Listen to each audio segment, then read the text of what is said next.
Hey friend, today we're tackling surgical EQ, your go-to tool for dealing with those pesky problematic frequencies. If you got a snare that's ringing, making it hard to have it sit properly in the mix, I'll show you how to clean it up and make it punchy without killing the vibe of the mix. Let's hop in. Sometimes when you're mixing, you're going to encounter some resonant frequencies that need to be attenuated. Typically, when you're recording an acoustic drum kit, you might notice that the snare has a resonant frequency or a ringing quality to it, and this is something we need to address in the mixing process. So in this example, I have a snare, it's isolated, and we're going to listen for that ring. Here we go. Do you hear that? If we were to hum along with it, it might sound something like this.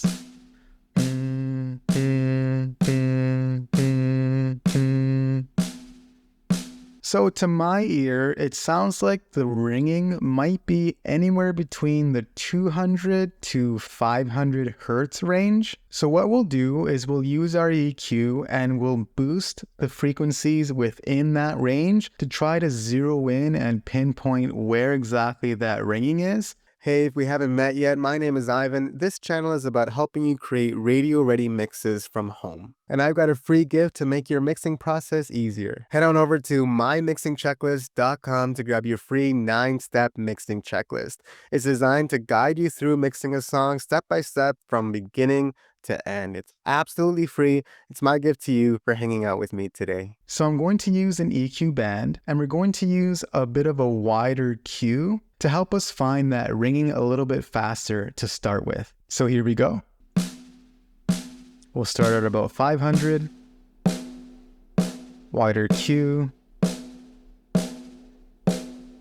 Let's sweep down.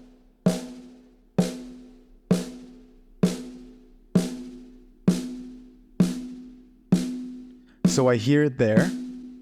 Now we're going to narrow the Q to zero in a little bit further.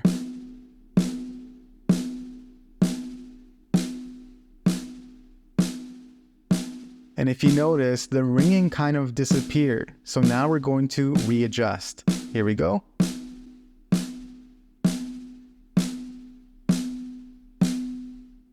Right there, the ringing came back. Let's adjust the Q again. A more narrow bandwidth.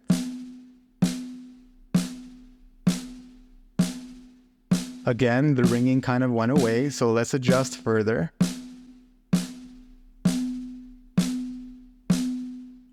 Right there, you can hear it. Let's narrow the Q even more. Let's adjust again.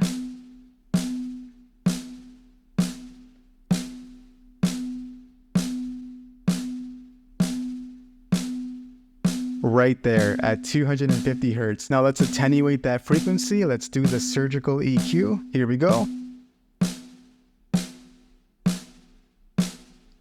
And just like that, the ringing is gone. Let's hear before and after. Here's before. Now after.